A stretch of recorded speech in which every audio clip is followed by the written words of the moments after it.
La palabra de Dios es viva y poderosa. Transforma nuestro corazón, renueva nuestra mente y guía cada aspecto de nuestro diario vivir. Bienvenidos a este tiempo especial en el que juntos nos exponemos a la verdad que cambia vidas. Escuchemos una vez más un sermón en Hila. Hermanos, buenos días. Qué bueno que podamos estar reunidos para adorar al Señor. Tenemos este privilegio de un domingo más reunirnos en nombre del Señor Jesucristo, pero también al mismo tiempo es un domingo menos para el regreso de nuestro Señor Jesucristo. Yo no dejo de asombrarme y de pensar que un día el Señor volverá, regresará, lo veremos o lo verán quienes estén vivos y entonces todo será conmovido. Todo este mundo pasará. Toda la vanidad de este mundo quedará atrás, la opulencia, las marcas, los reinos, Donald Trump, Putin, todos pasarán. Este mundo quedará hecho ceniza. Lo único que quedará en pie será su gloriosa iglesia, los redimidos por la sangre del Cordero, que como león vendrá a juzgar las naciones con justicia y a llevar a sus pequeñitos a casa. Eso es lo que celebramos en esta iglesia cada domingo. Y ahora que estamos cerca de Navidad, que es nuestra preparación para recordar el nacimiento de nuestro Señor Jesucristo, yo sigo muy sensible a las verdades de la encarnación de Dios.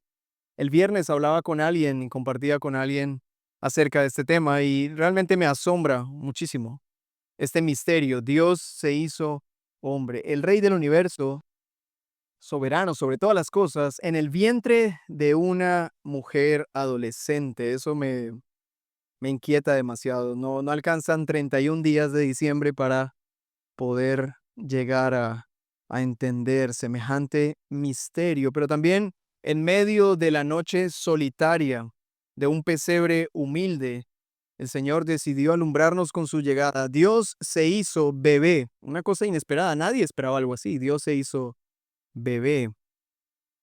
Y yo no puedo imaginar lo que significó eso para María. ¿Ustedes podrían pensar en eso? Parir a Dios. Eso no tiene sentido. Era un misterio maravilloso.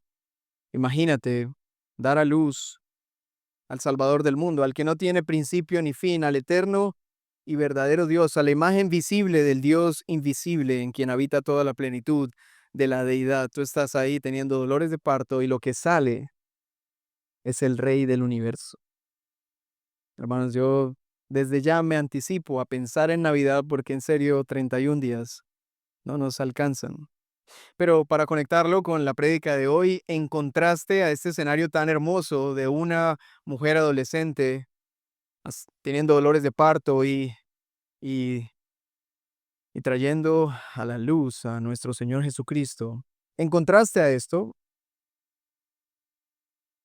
a unos 8 kilómetros de distancia, un hombre llamado Herodes, sentado en un trono, se entera del nacimiento de Cristo y toma una decisión imperial, una decisión con toda su autoridad, y decide mandar a matar no a ese niño, porque no sabe quién es, sino que manda a matar a todo niño judío recién nacido. Esa es la bienvenida que el Imperio Romano le da a nuestro rey. Así recibe el mundo a nuestro Señor Jesucristo. No lleva un día de nacido y ya está siendo buscado para muerte. Para eso nació el Señor Jesucristo, para morir. En un mismo día, el cielo celebró el nacimiento del Rey con gran esplendor y el mismo día, el mundo, en representación de Herodes, quiso matarlo. Podríamos pensar que con esta descripción lo que sigue es que Jesús crece, deja de ser un bebé, se hace niño, adolescente, joven, crece, se hace un adulto y entonces, como en la historia del Éxodo y con Moisés, Jesús va a desatar una gran liberación, va a liberar a Israel, va a liderar una nueva etapa de milagros y señales para que los suyos sean libertados del imperio romano y todos esperan eso, que Jesús saque a su pueblo y derroque al César y lo tumbe, porque es Jesús, es Dios, vino a liberar a su pueblo, ¿qué es más ¿Qué otra cosa podría ser que derrocar al César? O por lo menos iniciar un movimiento que termine con la opresión del imperio romano. Pero hermanos, Jesús no vino a eso. Sus planes eran más altos que la destitución de un gobernante. Él vino a traer salvación para todos. Él vino producto del amor de su Padre por el mundo. Él ha venido a salvar lo que se ha perdido. Él ha venido como un siervo humilde a conquistar con su propia vida poderes mucho más altos que un imperio opresivo. Ha venido a vencer la muerte, el poder del pecado y al diablo que en últimas está detrás de todo poder y autoridad en este mundo. Ahora su victoria es aún más inesperada. ¿Cómo venció Jesús a todos estos poderes? Su victoria es lograda con la muerte sacrificial, con la entrega amorosa de su propio cuerpo y de toda su sangre. ¿Y quién? ¿Y en manos de quién? En manos de los romanos.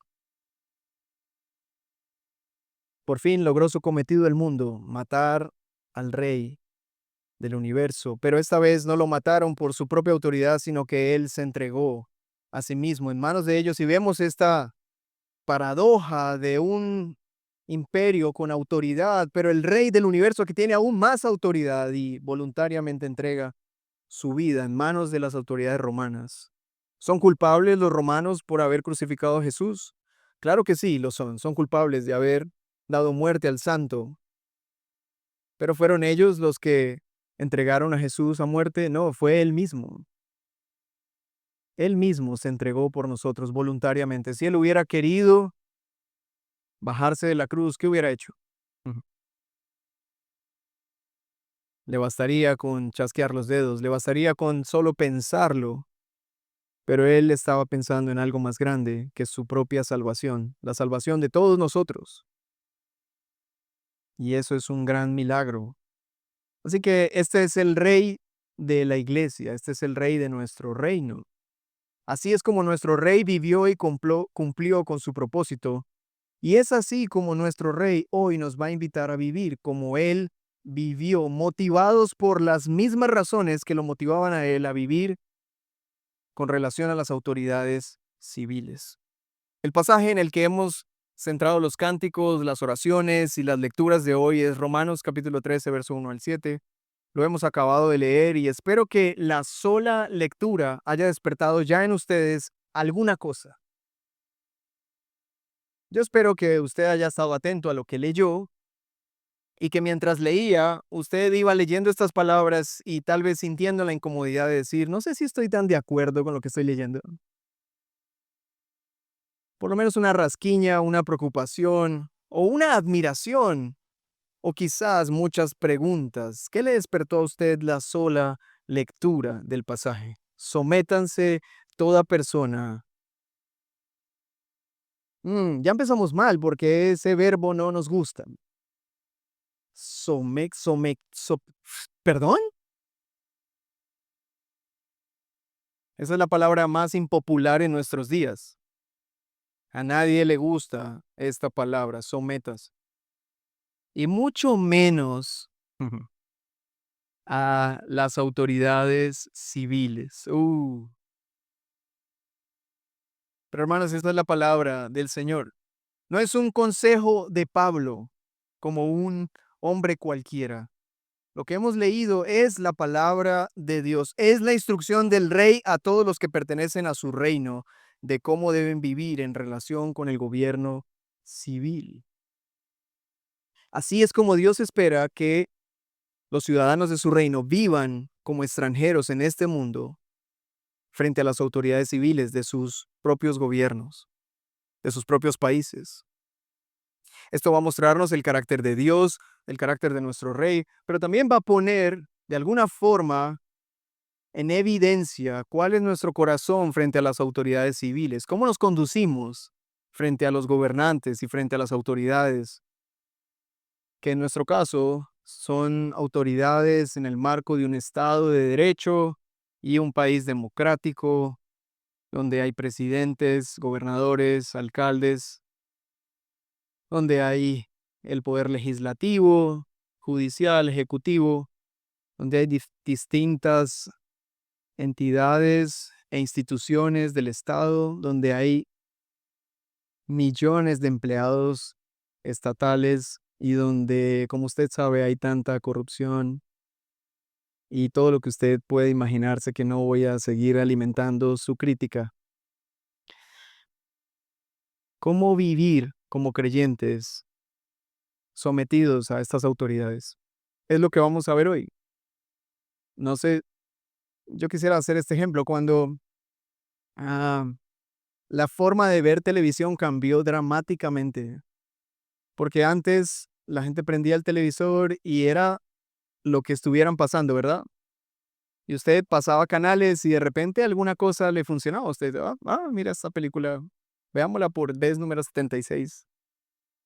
Y te quedabas ahí, sí, te aguantaba los comerciales. Pero ahora todo es streaming, ¿no? Y tú escoges qué ver y ahora no ves nada, solo te la pasas viendo qué vas a ver y nunca ves nada. Y en consecuencia, esto de alguna forma es que tú antes te adaptabas a lo que había. O un ejemplo más es como cuando llegabas a casa y tu mamá decía almorzar y tú te sentabas y no sabías qué te iban a poner enfrente, era como, tácate. Ahí estaba, diferente a cuando vas a almorzar y si vas a crepes, no sé, un día la carta de crepes va a ser como de, así como una cosa así. Y tú dices, ¿qué como? Son tantas cosas. Bueno, los mensajes de los domingos son distintos a sentarte frente a YouTube y decir, quiero ver una predicación de tal cosa. Porque cuando vienes el domingo, se te aparecen prédicas como estas que yo estoy seguro difícilmente tú buscarías. Quiero saber cómo piadosamente puedo respetar a mi presidente. Eso jamás lo buscarías. Jamás. Así que dale gracias al Señor que la palabra del Señor está aquí. Tú te sentaste y yo te estoy sirviendo. Puede que te guste o no te guste, pero tienes que comer. Así que no te pares y degusta la palabra del Señor. Nuestro texto está ubicado al final de una carta maravillosa, la carta que mejor expone el Evangelio desde Adán hasta el final en el que el Señor regrese. Es la carta a los Romanos. Romanos tiene una riqueza doctrinal enorme, son 16 capítulos maravillosos. Pablo nos enseña cosas muy profundas, cosas que el apóstol Pedro dijo. Pablo enseña cosas difíciles de entender, pero que son de gran provecho. Esta carta es enviada a una iglesia en Roma, una pequeña iglesia en Roma, que ha nacido en medio de la gran capital del imperio.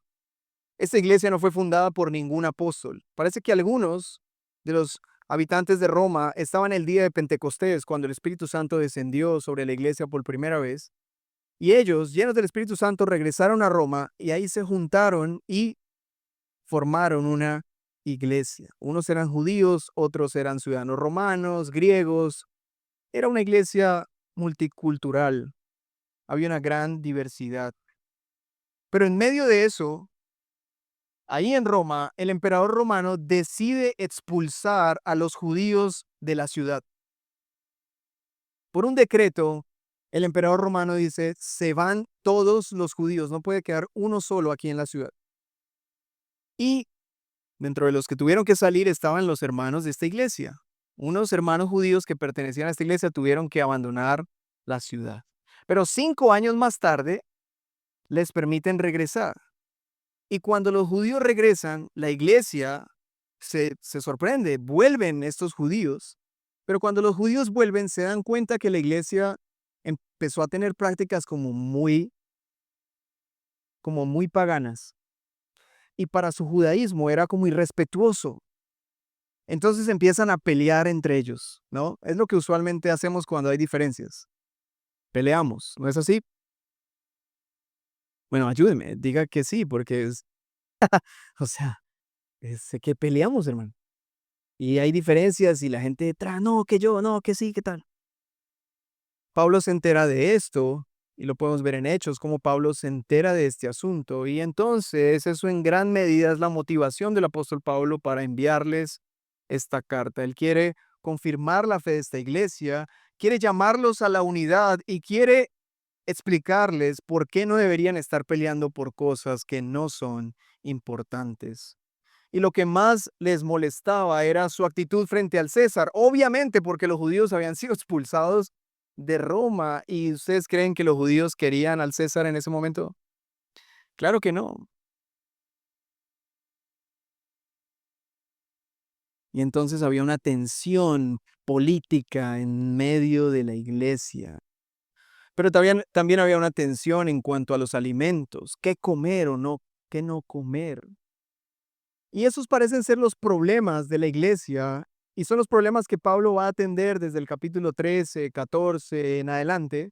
Pero noten que Pablo no fue rápido en responder los problemas, sino que primero les enseñó todo lo concerniente a la fe en 11 capítulos que yo le animaría a usted a leer.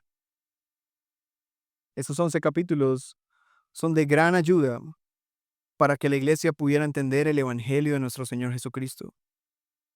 Y así ellos pudieran comprender cuál debería ser su actitud frente a las autoridades civiles. ¿Qué era lo que ellos deberían hacer? ¿Cómo debían comportarse ante las autoridades civiles? ¿Cuál debería ser su oposición? Somos creyentes y eso, ¿cómo nos hace ver al gobierno civil? ¿No es una pregunta que se nos ocurre ahora? Todos aquí de alguna forma tenemos una opinión acerca de los gobiernos civiles,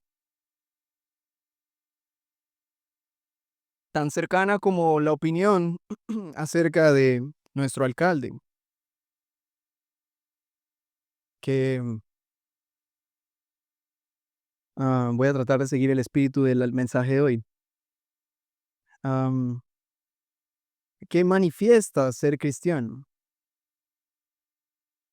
Y todos pudiéramos tener una opinión al respecto y tú pudieras decir algo o dejarte contagiar por lo que mucha gente habla y dice. Pero también tenemos a un presidente que él está lejos de ser cristiano y tú pudieras también tener una opinión y también pudieras dejarte llevar por lo que todo el mundo dice. Y tenemos una gobernadora que no sabemos si es cristiana o no es cristiana, eso no es un asunto relevante al parecer. Y luego tenemos dirigentes, senadores, congresistas, representantes y un montón de personas y el que te atiende cuando vas a alguna oficina pública. Y de alguna forma nosotros tenemos una opinión y en su mayoría es una opinión negativa. Y la manera como hablamos de estas personas casi siempre es mal. Y no mal, muy mal. Así que a través de este pasaje nosotros vamos a aprender cuál es nuestra posición y cuál debería ser nuestra actitud y qué razones tenemos para someternos a toda autoridad. Vamos a ver esto en 3 puntos. En primer lugar, el mandato del rey. En segundo lugar, las razones del mandato. Y en tercer lugar, nuestra respuesta al mandato. El mandato del rey, las razones del mandato y nuestra respuesta como creyentes a ese mandato. En primer lugar, el mandato del rey. Aparece en los versos 1 y 2. Dice, sométase toda persona a las autoridades que gobiernan, porque no hay autoridad sino de Dios, y las que existen por Dios son constituidas. Por tanto, el que resiste a la autoridad, a lo ordenado por Dios, sea opuesto, y los que sean opuestos recibirán condenación sobre sí mismos. Wow. 2 versos que dicen tanto, hermanos. Este mandato contiene lo que debemos hacer, también contiene lo que no debemos hacer, pero también contiene las consecuencias si no hacemos lo que el mandato nos dice que debemos hacer. ¿Qué es lo que hay que hacer? Verso 1, someternos a las autoridades que gobiernan. ¿Quién debe someterse? Toda persona. Toda persona debe someterse a las autoridades que gobiernan. ¿Qué es lo que no hay que hacer? Lo que no hay que hacer es resistirse a la autoridad, ser rebelde, ser subversivo a la autoridad. Eso es lo que no hay que hacer. No debes resistirte a la autoridad, debes someterte a la autoridad. ¿Y cuál es la consecuencia de la resistencia a la autoridad? Verso 2. ¿Lo pueden ver ahí? ¿Cuál es la consecuencia? Los que se oponen, ¿qué va a pasar? Recibirán condenación sobre sí mismos. Así que hay una advertencia al resistirse a la autoridad. Este pasaje se relaciona en gran medida con otros dos pasajes. Uno de ellos lo leímos en medio de los cantos, Primera de Pedro capítulo 2, verso 11 al 17. Pedro nos llama así: amados, les ruego como a extranjeros y peregrinos que se abstengan de las pasiones carnales que combaten contra el alma. Y si hay una pasión carnal que combate contra el alma, es tu opinión acerca de los políticos. Nada, nada despierta tanta pasión como este tema. Y las personas pueden volverse muy, muy apasionadas al hablar de política. ¿No le ha pasado? ¿A alguien le ha pasado eso?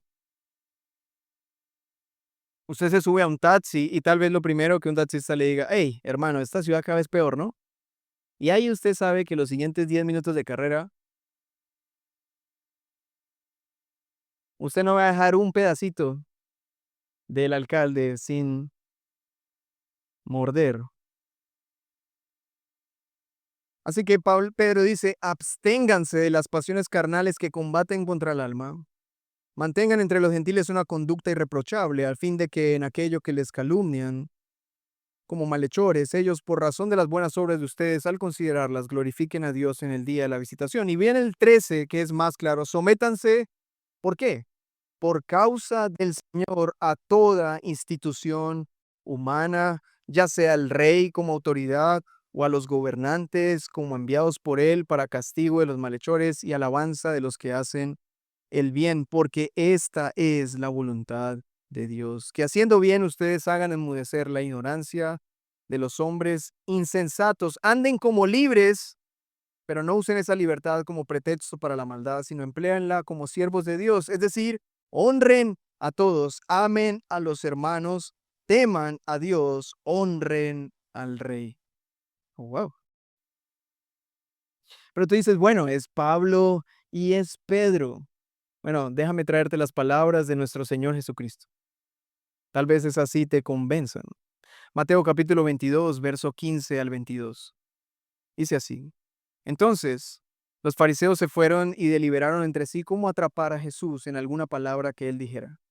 Y los fariseos enviaron a algunos de sus discípulos juntos con los partidarios de Herodes, es decir, aquí hay una persona política, diciendo: maestro, los partidarios políticos siempre hablan así: maestro, sabemos que eres veraz y que enseñas el camino de Dios con verdad y no buscas el favor de nadie porque eres imparcial. ¿No suena a una hipocresía nauseabunda? Da como ganas de vomitar. Son hipócritas realmente. Y le dice: dinos pues, ¿cuál es tu opinión? ¿Está permitido pagar impuestos a César o no? Pero Jesús, conociendo su malicia, dijo: ¿por qué me ponen a prueba, hipócritas?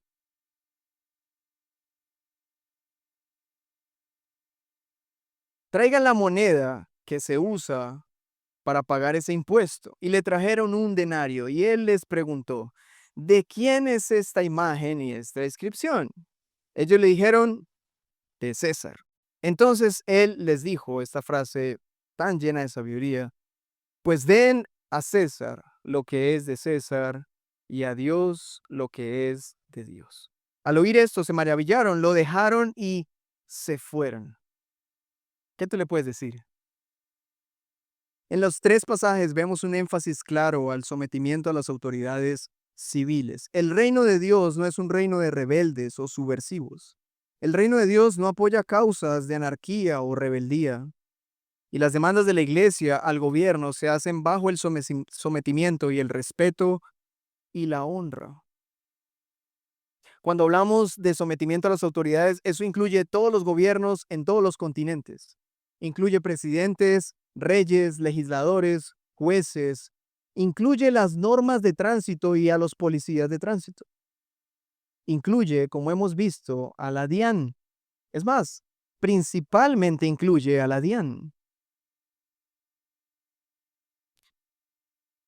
También incluye a los gobiernos de izquierda, de derecha, de centro, de centro inclinado 20 grados. Uno no sabe cuántos centros hay. Incluye todo sistema económico, demócratas, democracias, imperios, dictadores, y todo lo peor que usted se puede imaginar está incluido en esa frase, toda autoridad.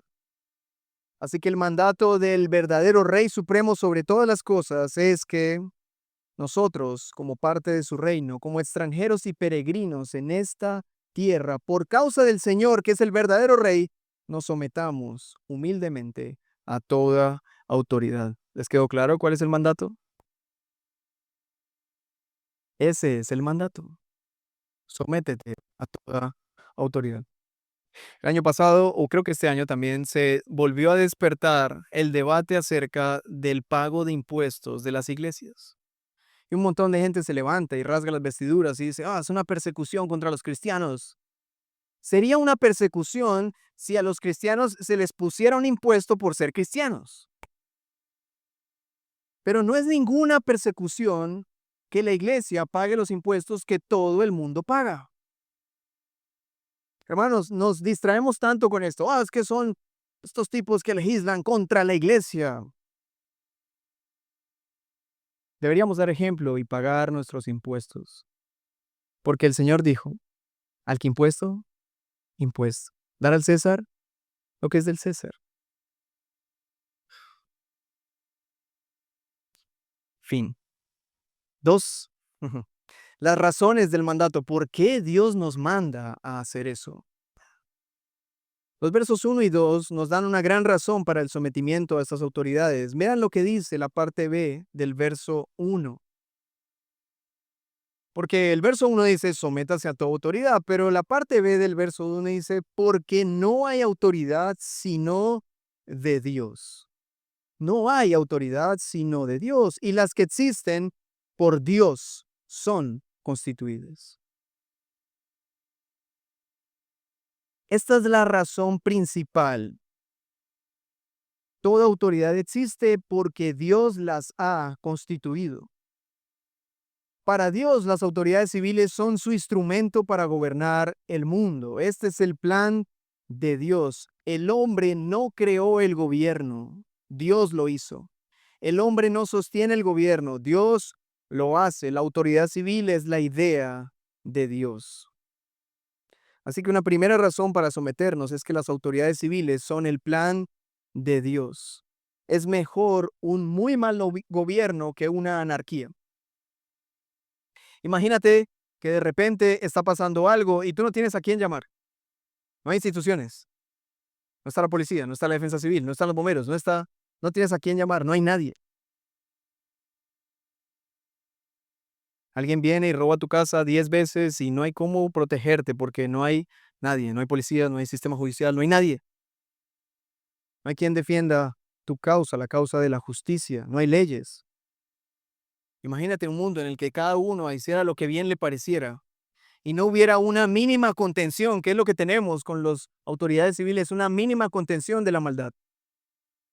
Y usted podrá decir, sí, pero ojalá la policía no sirve para nada. Y empezamos a hablar, los jueces no sirven para nada, eso no sirve. Bueno, sí. Vete a un país en donde realmente no haya autoridad civil y me cuentas. ¿Qué tan difícil es vivir allí? Donde no hay autoridad, cada cual hace lo que bien le parece. Y la maldad no tiene freno. Así que, aunque Dios no aprueba la gestión de todos los gobiernos, Dios da autoridad a todos los gobiernos para que contengan la maldad en el mundo y así Dios gobierna sus propósitos. Una segunda razón aparece en los versos 3 y 4. Vean lo que dice, porque los gobernantes no son motivo de temor para los de buena conducta, sino para el que hace el mal. Esto es como cuando usted ve un retén de policía. Si usted lleva sus cosas en orden, ¿usted tiene miedo? No, usted por el contrario va como, hermano, ahora sí páreme, a ver, páreme. Papeles, papeles. Extintor, extintor. Sí, o sea, usted está listo, tiene botiquín, tiene un enfermero ahí atrás. Y usted espera que el policía le diga, bien, hermano, así, excelente. Pero si usted no lleva algo en norma, ¿qué pasa? Usted pasa por el valle de sombra de muerte, usted está, que el corazón se le sale, que usted dice, Dios mío, Señor, por favor, ayúdeme, hazme invisible ante mis enemigos. Y uno piensa que así es como debe vivir su vida cristiana, pidiéndole a Dios que lo salve de estas cosas. ¿Ustedes creen que Dios aprobaría esa conducta como, no? Y antes te agarran y te piden y es como, no, esos policías todos, hermanos, están ahí para cumplir su papel. Lo hagan bien, lo hagan mal, te digan cosas feas, todo lo que sea. Si no llevas algo en orden, tienen que hacer lo que tienen que hacer. Y Dios presenta a las autoridades de esta manera. Son ministros de Dios. Eso es más impactante. Eso realmente cambia nuestra manera de pensar acerca de estas personas. Miren lo que dice el 3 y el 4 otra vez, porque los gobernantes no son motivo de temor para los de buena conducta, sino para el que hace el mal. ¿Deseas pues no temer a la autoridad? Haz lo bueno y tendrás elogios de ella, pues es para ti un ministro de Dios. ¿Qué es lo que tienes tú que decir de este alcalde? Es un ministro de Dios. ¿Qué es lo que tú tienes que decir de nuestro presidente? Vamos, hermano, dilo, haz la terapia. Mi, sí, nuestro presidente es un ministro de Dios. ¿Sí? ¿Alguien todavía tiene sus signos vitales en orden? Esto es lo que Dios dice de estas personas. Y luego dice, para ti, nota, para ti es un ministro de Dios para bien. Pero si haces lo malo, teme, porque no en vano lleva la espada. ¿Cuál es la autoridad del gobierno civil? La espada. Y luego repite, pues es un ministro de Dios, un vengador que castiga al que practica lo malo. Aquí está la autoridad del gobierno civil. Dios le ha dado toda autoridad a los gobiernos civiles. Aquí está la razón por la que una persona con investidura y autoridad civil puede parar a cualquier persona y decirle, amigo, sus papeles. Es la razón por la que nos llamarían a juicio, levantarían un caso y tendríamos que ir. Esa es la autoridad.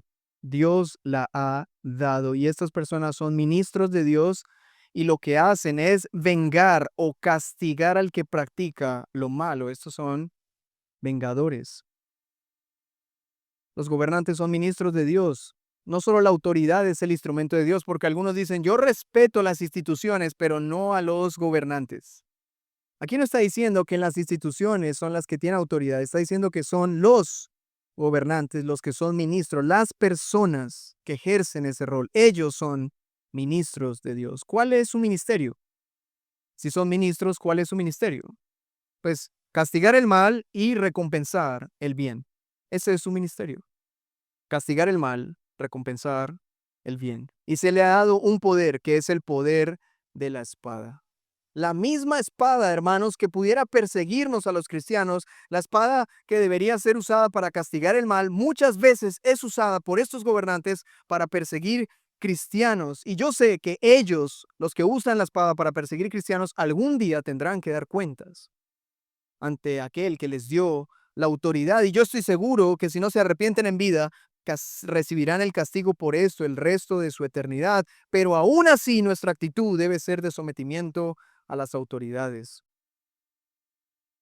Y en gran medida, hermanos, eso viene a nosotros a pesar de que somos perseguidos por la espada, porque nada es más grande que nuestro Rey y nada podrá separarnos de su gran amor. Así lo dice Pablo en el mismo Romanos capítulo 8, verso 35 y 39. Yo creo que con la información que usted tiene en la cabeza, este texto le va a sonar diferente. Usted lo ha escuchado muchas veces, pero ahora le va a sonar distinto. Vea lo que dice el verso 35 de Romanos 8. ¿Quién nos separará del amor de Cristo?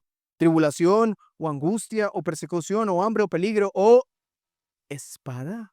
Es la misma palabra, espada. Y espada ahí no está puesta como una espada o alguien que lleva un cuchillo. Espada ahí es literalmente la representación del gobierno civil. Ni siquiera el gobierno civil puede separarnos del amor de Cristo. Tal como está escrito, verso 36, por causa tuya somos puestos a muerte todo el día. Somos considerados como ovejas para el matadero, pero en todas estas cosas somos más que vencedores por medio de aquel que nos amó, porque estoy convencido de que ni la muerte, ni la vida, ni ángeles, ni principados, ni lo presente, ni lo porvenir, ni los poderes, ni lo alto, ni lo profundo, ni ninguna otra cosa creada nos podrá separar del amor de Dios que es en Cristo Jesús, Señor nuestro. Hermanos, estas cosas están garantizadas, no importa quién esté en el poder, no importa que la espada del que esté en el poder nos aflija, nos persiga e incluso nos mate.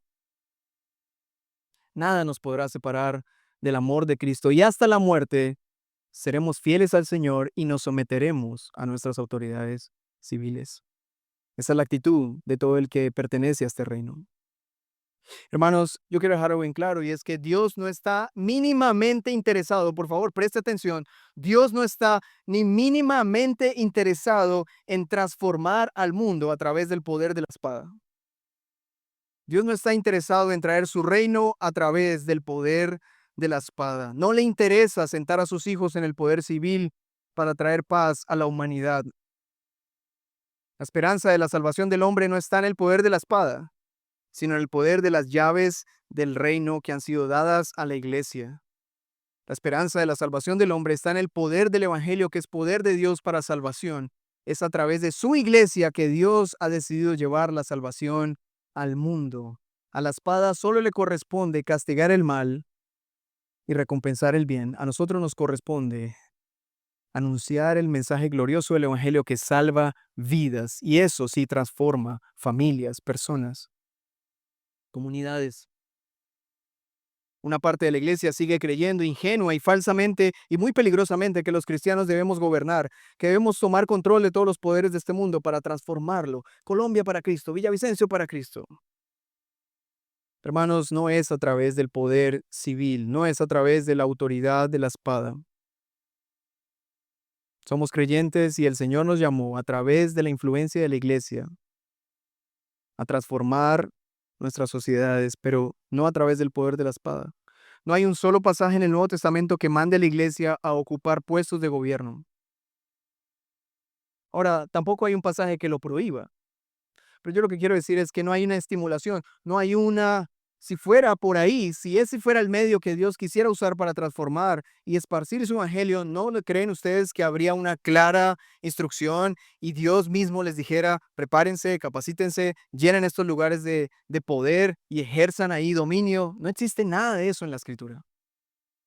Pero ¿qué sí existe? Cada uno asuma su responsabilidad como miembro de una iglesia. Crece en eso. Asume tu responsabilidad como miembro. Prepárate para ser diácono. Prepárate tú como hombre para que en cualquier momento tu iglesia te llame a ser pastor. Tu mujer, ejerce tu rol enseñando a otras mujeres a ser mujeres. ¿No hace tanta falta eso? ¿Ustedes que creen que hace más falta en la sociedad? ¿Cuánto daño tenemos hoy en día por mujeres que no saben qué es ser una mujer, que cuando tienen un hijo y tienen una familia no saben cómo vivir?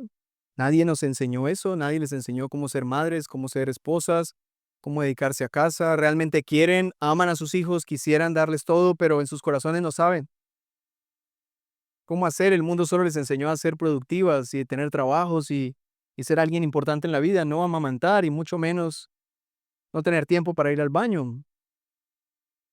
Nadie está listo para eso, pero el mundo sigue distrayéndonos con sus cosas y sus falsas expectativas, mientras la iglesia, en vez de asumir su rol para enseñarnos unos a otros cómo conducirnos, cómo vivir, nos distraemos preguntándonos por quién tenemos que votar, a quién lanzamos, pongamos a una senadora, pusimos una senadora, qué logro tan absurdo.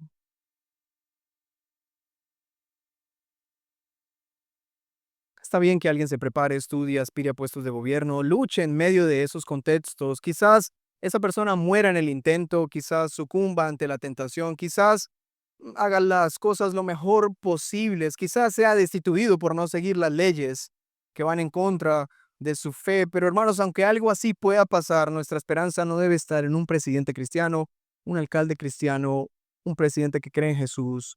Nuestra confianza por el futuro no se basa en quién está sentado en la casa de Nariño los siguientes 4 años, sino que descansa en saber que Cristo está sentado en su trono y toda autoridad le ha sido dada en los cielos y en la tierra, y no importa cuánta oposición o persecución recibamos por parte de un gobierno contrario a nuestra fe, las puertas del Hades no prevalecerán contra su iglesia. Seguiremos siendo más que vencedores por medio de Cristo. Nada podrá quitarnos nuestra fe y nada impedirá que los propósitos de nuestro gran Rey se cumplan. Eso está seguro, no importa, pase lo que pase.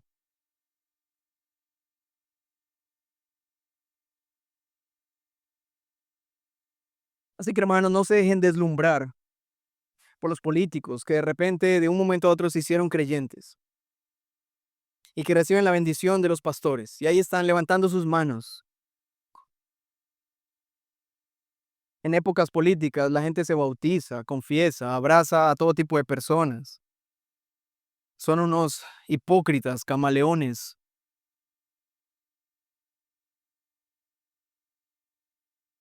Hermanos, no demos nuestra lealtad.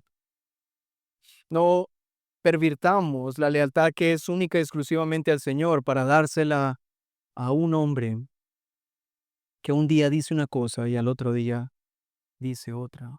¿Eso implica que no debemos votar? No, porque si estás sometido a toda autoridad, debes votar. Y en esta iglesia siempre insistimos, voten. Y el día de las elecciones les decimos a todos, voten. Salgan de aquí a votar. Todos deben ejercer esa responsabilidad. La gente dice, yo quiero ejercer mi derecho al voto. Es una responsabilidad. Es un deber como ciudadano. No estás de acuerdo con ninguno, vota. Vota. Tienes que votar. Este no es un mensaje para decirles ni por quién votar ni cómo votar. Tal vez el otro año, cuando nos acerquemos, daremos algo de eso. Esto es un mensaje para que revisemos la predisposición de nuestro corazón. En este lugar nunca les vamos a decir por quién votar, eso ténganlo por seguro. Nunca más. Algún día sufrimos la vergüenza de tener banderas políticas en esta iglesia. Yo me avergüenzo un montón de eso. Y a toda persona que algún día nos vio hacer eso, les pido perdón. Es horrible, es parte de nuestra historia más oscura. No lo oculto, para vergüenza de nosotros lo digo, pero para la gloria del Señor digo que eso nunca más va a volver a pasar.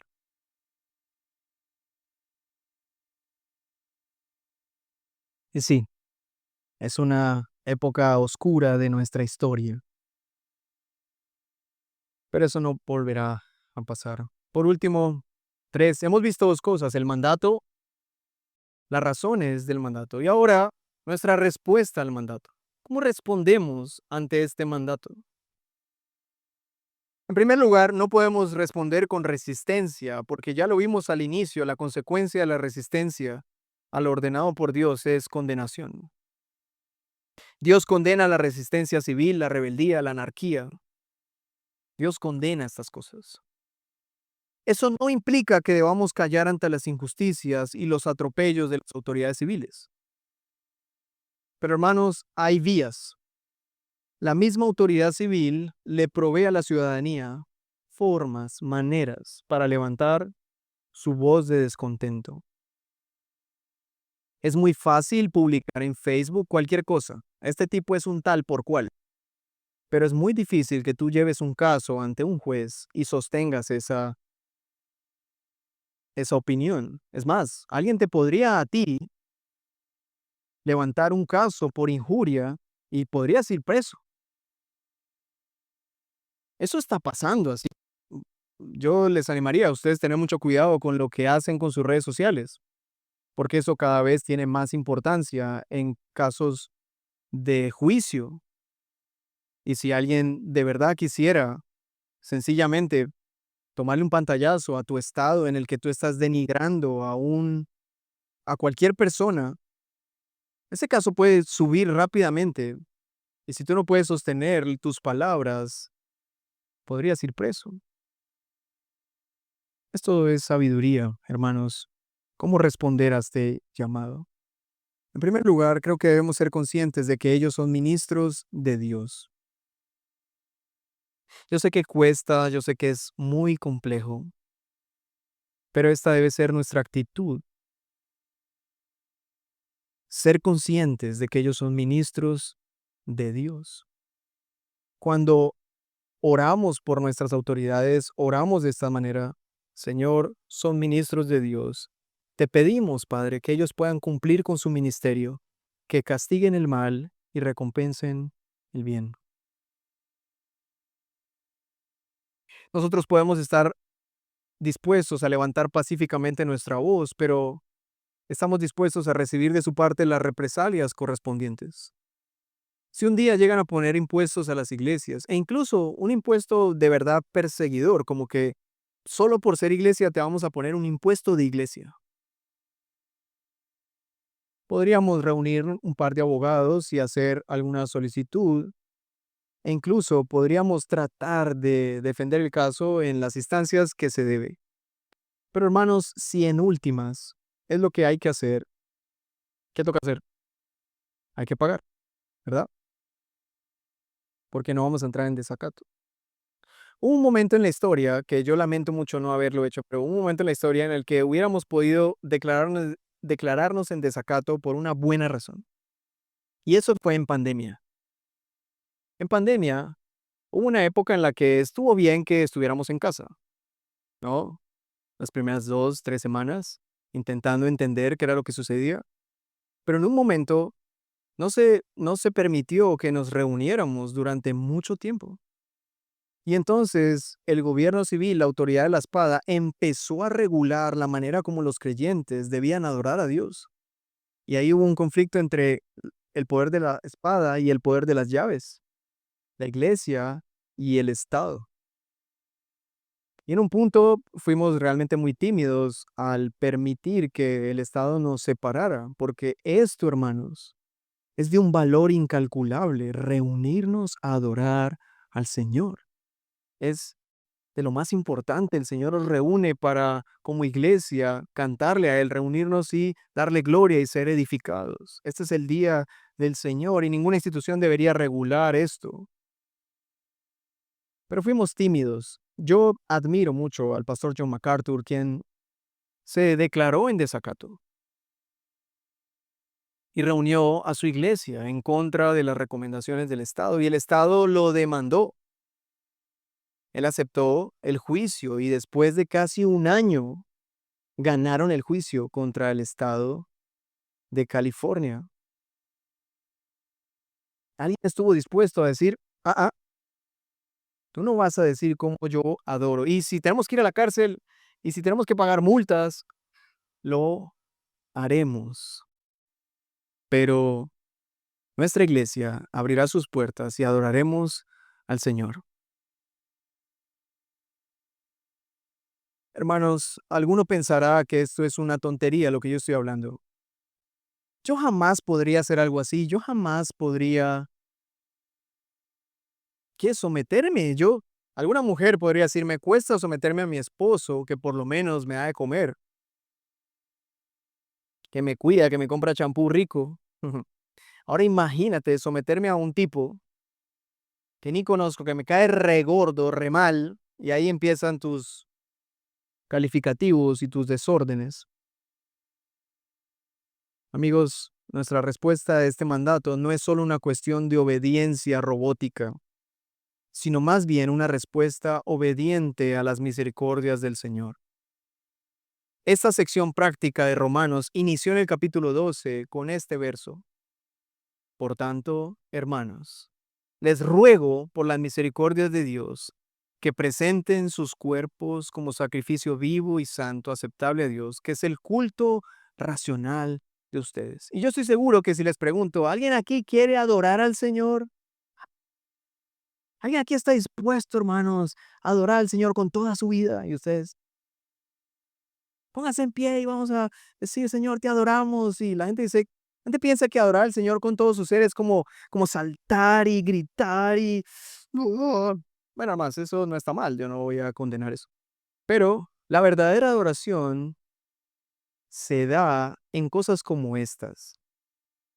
Esto es adorar al Señor. ¿Tú sabes qué es adorar al Señor? Así, sométete a toda autoridad civil.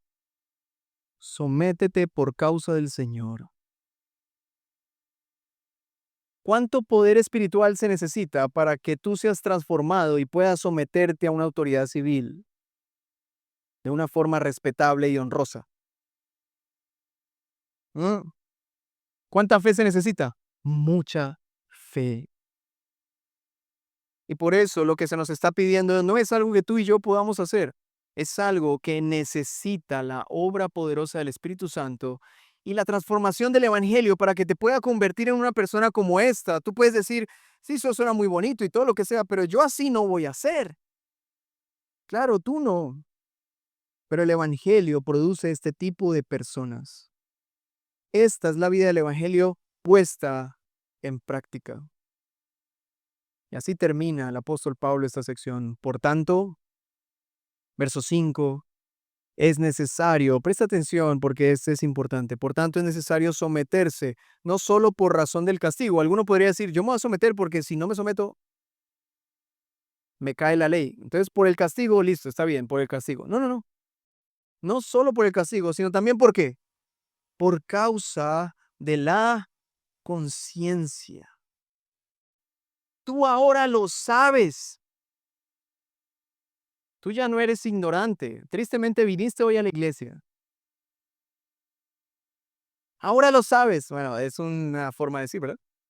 Ahora lo sabes. Ahora ya no eres ignorante en esto. Ahora tu conciencia está informada. Por motivos de conciencia, debes honrar a tus autoridades civiles y someterte a ellas, porque son ministros de Dios. Pero si resistes a la autoridad, la condenación está ahí, esperándote. La condenación no necesariamente es el infierno, hermanos, es las consecuencias de la resistencia. Son dolorosas, las consecuencias de la anarquía, de la rebeldía. Están ahí esperándote.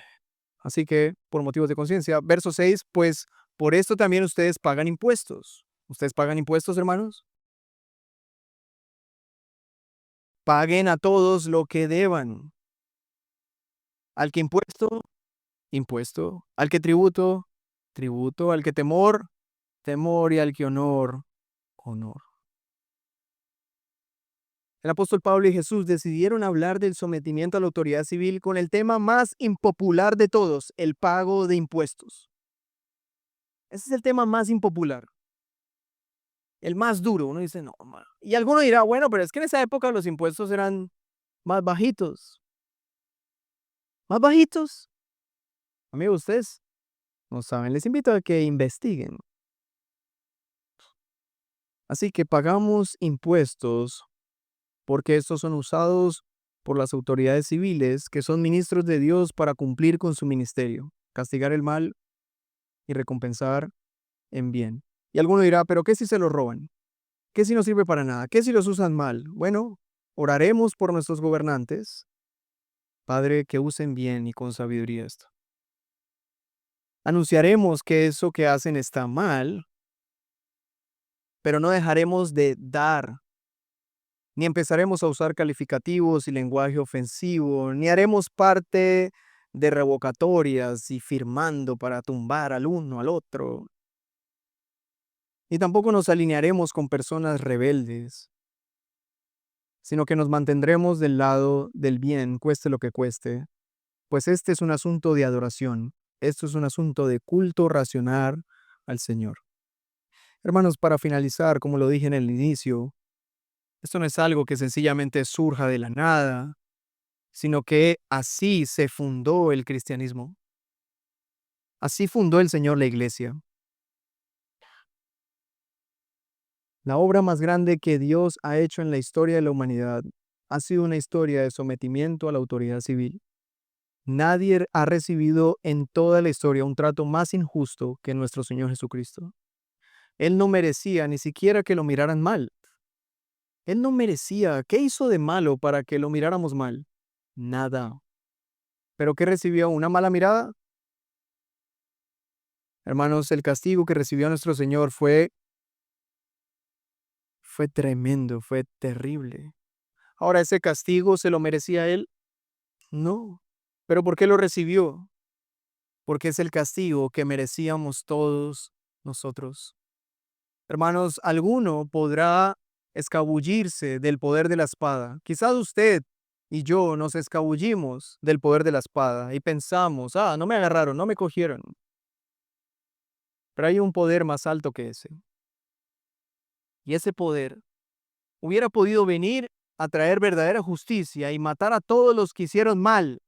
¿Y quién quedaría? Nadie. Pero ese poder más alto que el poder de la espada vino a recibir sobre sí mismo el poder de la espada que nosotros merecíamos, a llevar sobre su propio cuerpo todo el peso de una autoridad viciosa, amante de sí mismo, orgullosa y que se creían los dueños del mundo.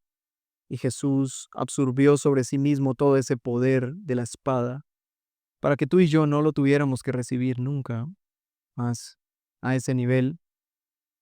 Y así Él pagó nuestra deuda enorme a causa de nuestros pecados. Así Él llevó sobre su cuerpo el castigo que merecíamos por parte de Dios, que es el verdadero juez.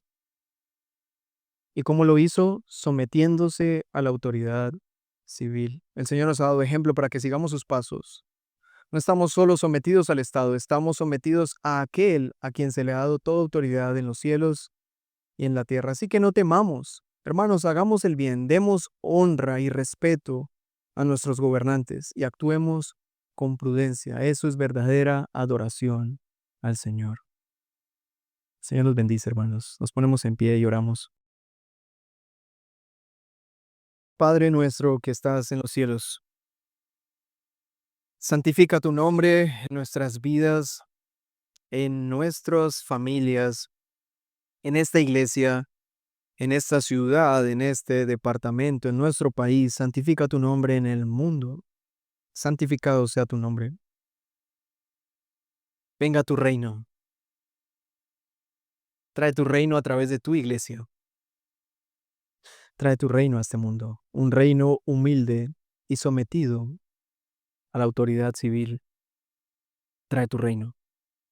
Una vez más, permítenos mostrar las maravillas de tu reino, que incluso en la humildad y el sometimiento pueden mostrar y evidenciar el glorioso poder conquistador del Evangelio, que no es opresivo, que no viene con caballos, que no viene con misiles, que no viene con buques de guerra, que viene con un mensaje amoroso de aquel Cristo que un día nació de una virgen, se humilló a ser como nosotros y llevó sobre sí el castigo que todos merecíamos, y por su gran sacrificio todos los que crean en Él pueden ser parte de este reino de amor, de gracia y de humildad. Padre, santifica tu nombre, trae tu reino y haz tu voluntad, no la nuestra. Que se haga tu voluntad y no la nuestra. Nos sometemos a ti en primera instancia, pero también nos sometemos a nuestras autoridades civiles, aun cuando nos cuesta, aun cuando es doloroso, aun cuando parece que no vale la pena, aun cuando no lo merecen. Pero nosotros de gracia damos lo que de gracia hemos recibido y nos sometemos en obediencia a ti. Ayúdanos, Señor, porque esto es tan difícil. Las pasiones que combaten contra nuestra alma son tantas. Por favor, Señor, ten misericordia y cuidado de nosotros. Y ayúdanos a corresponder a tu gran amor y a tu sacrificio y a seguir tus pasos Te lo pedimos, por favor, en el nombre de Cristo Jesús. El sermón ha terminado, pero la palabra del Señor seguirá haciendo su obra en nosotros. Te esperamos la próxima semana para una nueva entrega de un sermón en Hila. Gracia y paz.